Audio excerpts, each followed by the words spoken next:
Hello, my family. My name is Chris. I am your home gamer dad, and welcome to Final Girl Killer Lore, where I will be giving you readings based off of the backgrounds of the various killers that you will find within Series 3 of Final Girl. Eyeless aliens, robotic killers from the future, demons from hell, interdimensional creatures, and a psychopath with a thing for traps. These are the killers that you would find within Series 3. Like my other killer lore readings, I will be going through the lore book for each one of them, reading the stories that are tied to them. You'll learn a little bit more about where they come from, why they do what they do, and of course, those that are caught within their path. This will cover the 5 killers that came with Series 3. There is a vignette that came with this series as well. Don't you worry, I'm actually going to be including that in a separate video, where not only will I be reading the vignette from Series 3, but 1 and 2 as well, covering everything that has been released up to the point of this video's release. And with that said, let us dive into the minds and the motivations of these monsters. Turn your lights down, turn your volume up, make sure your doors are locked, and let's begin. The Hunter. The f*** are you smoking, lady? The kid had a face you wanted to punch, and it didn't get any easier when he opened his mouth. Unless you want to die, come with me. Cat was close to just leaving the brat to be splattered all over the food court by what was coming for him, but even she had a moral compass. My mommy told me not to go with strange women. F*** you very much, lady. The kid turned around and began to slink off towards Joystick Heroes, the local arcade. He walked like he owned the whole world. Cat wanted to kill him herself. Listen, kid, Cat began, but was interrupted as a tall man in a dark hoodie rounded the corner and strode purposely towards the kid, casually held in his hand, as if he was carrying a shopping bag filled with weekend mall purchases, was a sawed-off shotgun. Oh shit! Cat managed to get out before the man raised the gun and pointed it at the child, who had frozen in his tracks like a paralyzed deer. Cat tackled the kid just as the hooded man filled the Sunny Days Mall with an explosive of gunfire. Pinning the squirming kid to the ground, she pulled her Colt 45 and put 4 slugs into the man, center mass, before he could fire again. He stumbled backwards and shook off the bullets like they were annoying bee stings. But that bought Cat enough time to get the kid on his feet and around the corner. Holy shit, holy shit, holy shit! The kid stumbled and Cat hauled him up again, practically throwing him through service doors that said mall employees only. Do you believe me now? Don't stop. Keep moving. What the hell is that thing? Cat followed the corridor around 3 more turns before slowing down and answering the kid's question. A human-like automaton for necessary threat elimination and removal. Hunter for short. Some egghead was really pleased when he came up with that one. Threat elimination? Removal? What's it want with me? Pretty obvious. You're a threat and need to be eliminated, at least from its point of view. Holy shit, why? What the hell? You're special, at least in the future you are. Special enough that someone wants you dead. They're willing to send Frankenstein back there to make sure of it. The kid keeled over and started hyperventilating. Cat hauled him back up and slapped him across the face. Listen, that thing will not stop until you are dead, so you need to snap out of it. We need to keep moving. Stay put for too long, and we're Why do you care? Who are you? Cat paused. That was more complicated than she had time for right now. The kid had barely processed the bit about the unstoppable killing machine from the future, so anything else was likely to completely overload his nerves and turn him into a blubbering mess. I'll tell you later. Right now, all you need to know is that the fate of the world depends on you staying alive. I'm here to make sure that happens, and you better do every goddamn thing I say if you want to see tomorrow. The kid nodded, finally showing something approaching acceptance on his face. Okay, lady, you win. Where to? As far away as we can get from that thing for starters. Razorface. His life was made of devilish, vile things. The life of a murderer, the life of a sadist, the life of a living demon bound for hell. On arrival into the fiery darkness of the abyss, he was greeted with open arms. arms that would tear him apart and rebuild him into a creation of impossible evil. Inflicted upon him were punishments unimaginable. Even for a life as twisted as his, there was no match. Decades passed, centuries collapsed around him, and after insufferable eons in the cathodic muck of the universe, a new being was born. He emerged with open eyes, peeled back by an understanding of dreadful hunger. An urge for endless pain, fathomless torment. Punishment lived within him now and clawed its way out from the surface of his skin-like, deep-cutting razors. Anguish became an ecstatic gift that he ached to give. His true name was lost to the ancient fires of hell, but those who have received his generosity know him as Razorface, the cosmic sadist, the gift giver, the bearer of agony. A single step into his domain is a contract bound in blood. Samantha knew that, and she knocked on the door anyway. It was easy, really.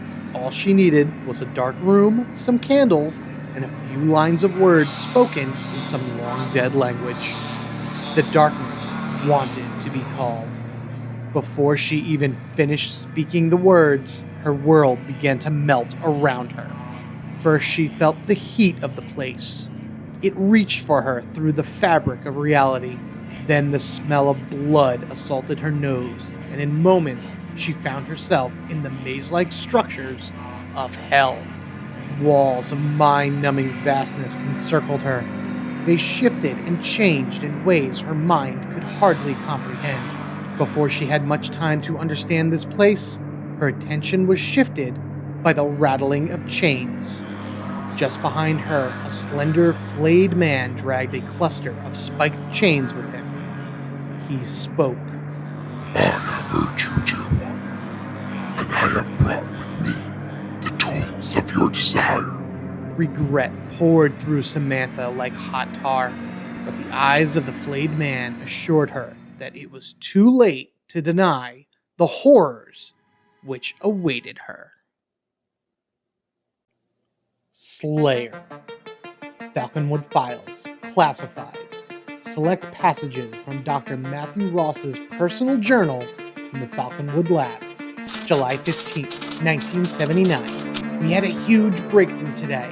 Henry and I were able to open a small rift in space, a wormhole, that appears to connect to another dimension. The exotic matter is now able to keep it stable enough for a few minutes. Some thin, plant-like tendrils came through, and they seemed to have a purpose in their movement. I was shocked to see Henry touch them. They gently wrapped around his finger. He said he could feel thoughts and emotions, but couldn't really make them out. It appears to be sentient. July 20th, 1979. Still working on the changes to open and sustain a large portal for longer. We're making progress, but it's going to take time. Washington is clearly excited about what Henry and I have discovered. They've sent Dr. Owen Martin to be the new director of operations. He doesn't talk much, and I don't trust him yet, but he knows his shit. For some reason, he's incredibly interested in the dreams or visions that Henry has been having since he touched those tendrils. Henry's been asked to write them down in a journal, though he has mentioned to me that they're mostly the same. He sees Falconwood, but it's not Falconwood. The buildings are the same, but there's no one there, and that it somehow feels different. I'm not sure why this is so interesting, but whatever. I just need Henry to focus on his work. August 8th, 1979. We were able to open a larger rift today. The tendrils came through again, many more than before. They moved immediately towards Henry and wrapped themselves around his arms, legs, head. Owen motioned to me to stand back as he observed what was happening. Henry just sat there and seemed content as the tendrils surrounded him. They eventually withdrew, and Henry seemed different afterwards.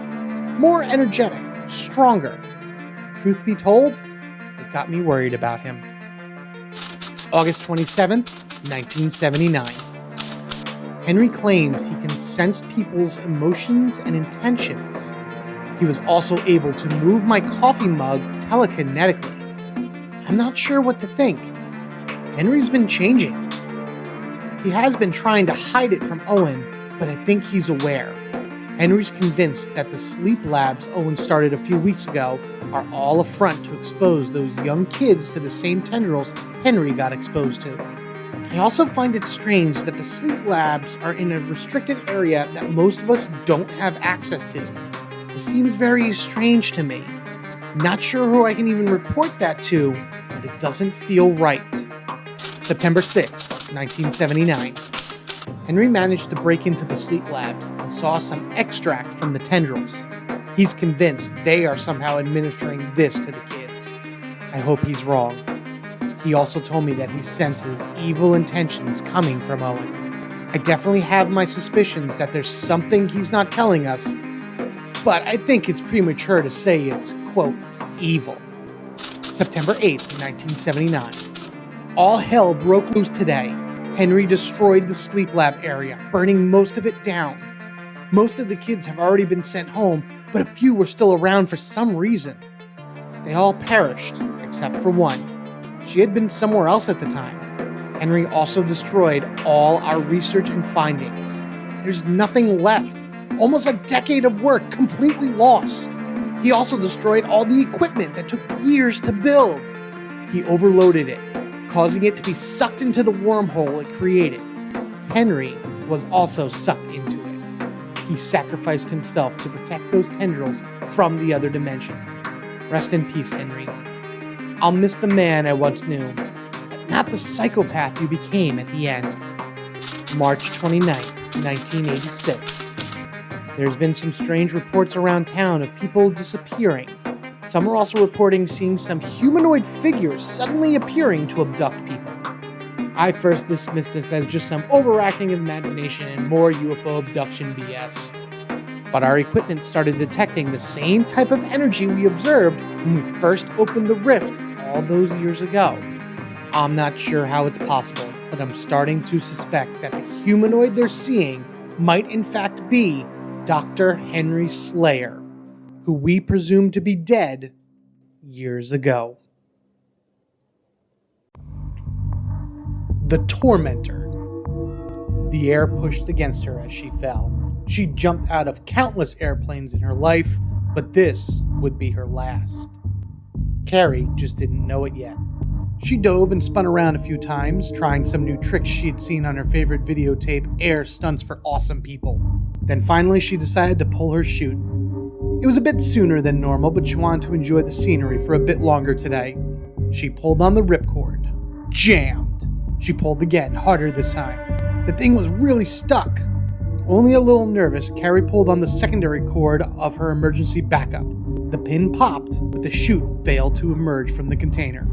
Now nervousness was turning to panic. She was 5,000 feet now. There was still time, but she had to hurry. 4,000 feet.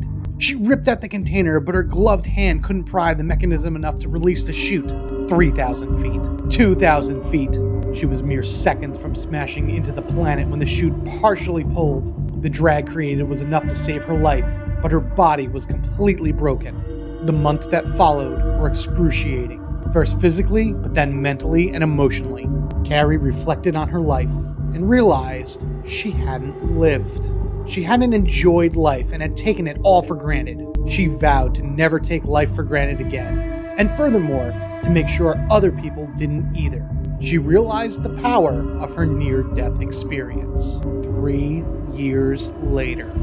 Carrie Bell would never move exactly the same as she could before. But the fact that she could walk and move around at all was basically a miracle. She began work at a rehab clinic, helping those that society had failed get their life back together. At first, she was fulfilled. Then the same patients kept returning. They didn't value life.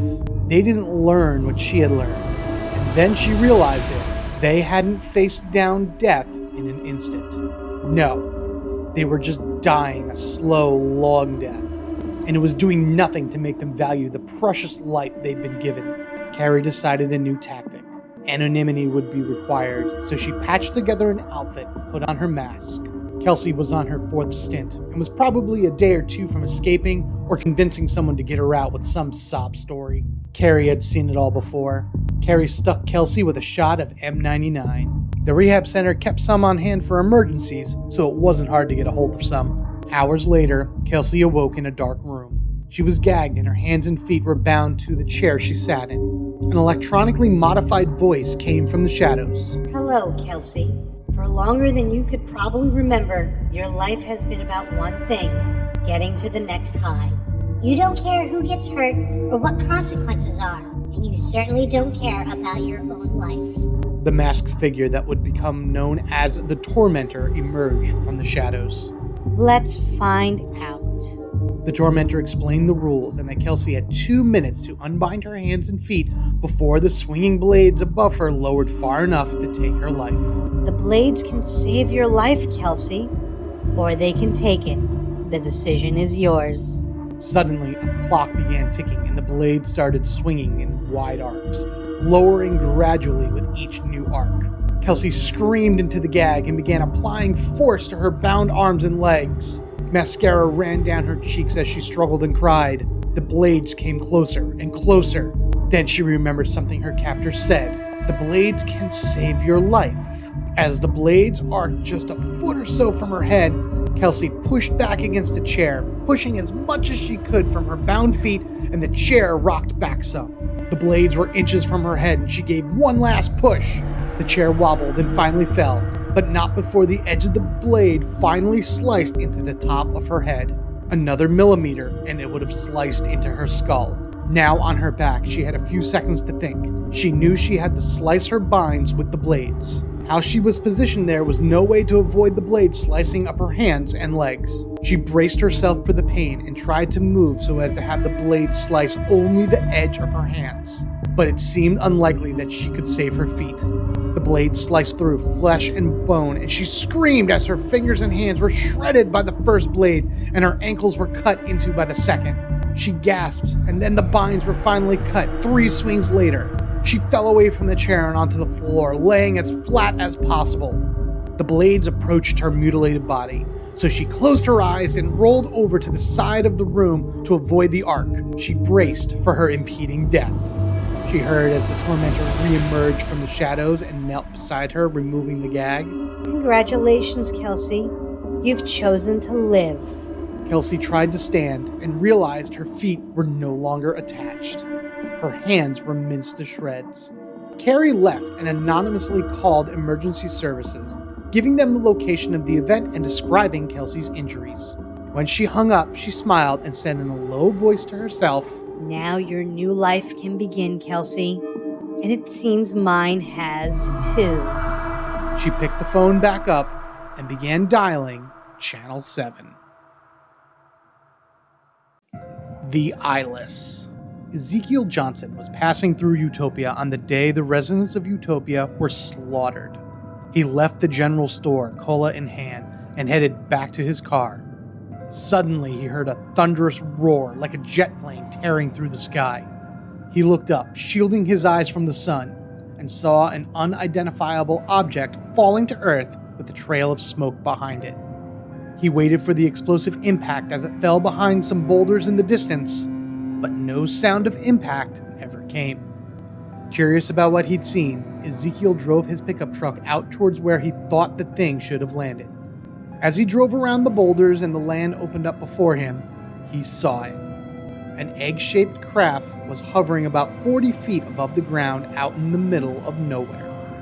He stopped the truck a few hundred yards away and got out.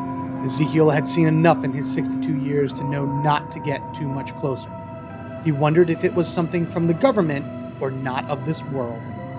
The black metal of the craft seemed woven in an intricate pattern. There was a large hiss, and the bottom of the craft began separating from the top and slowly lowering towards the ground.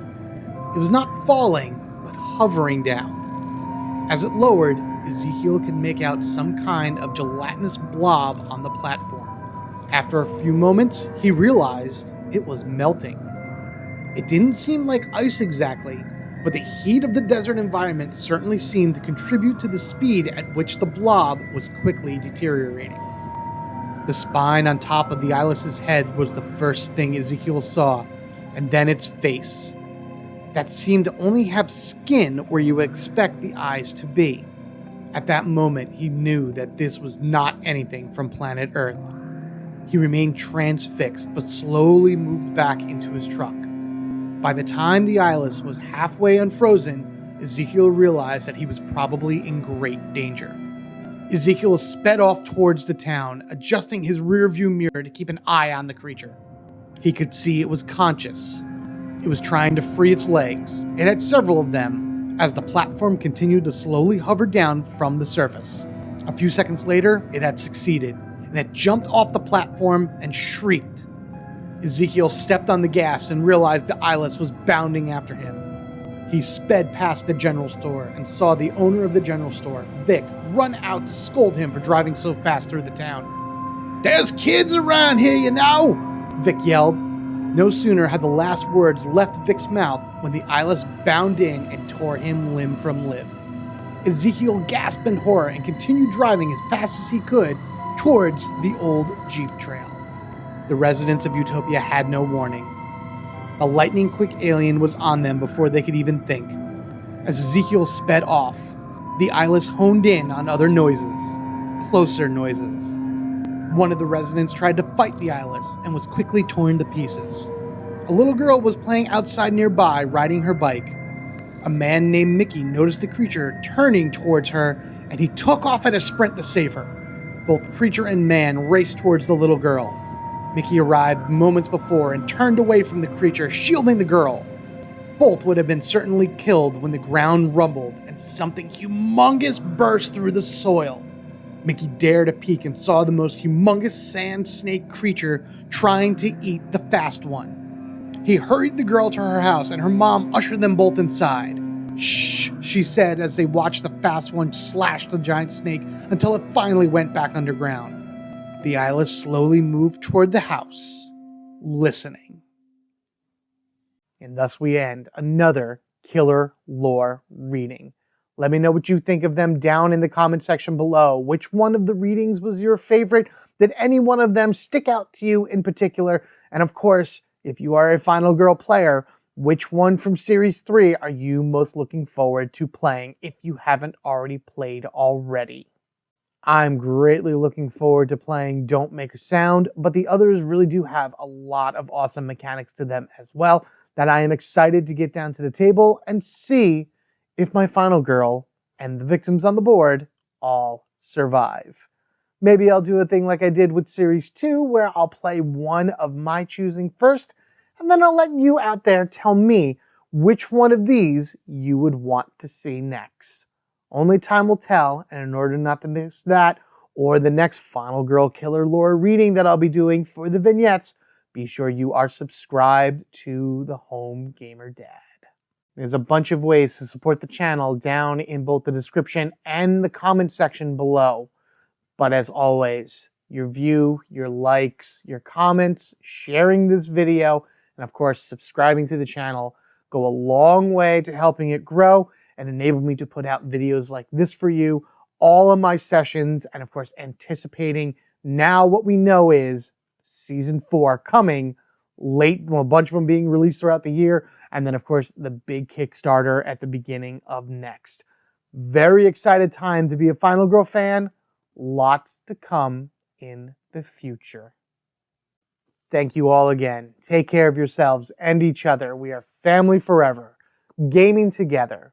Until we meet again, take care of yourselves and watch out for that thing standing behind you.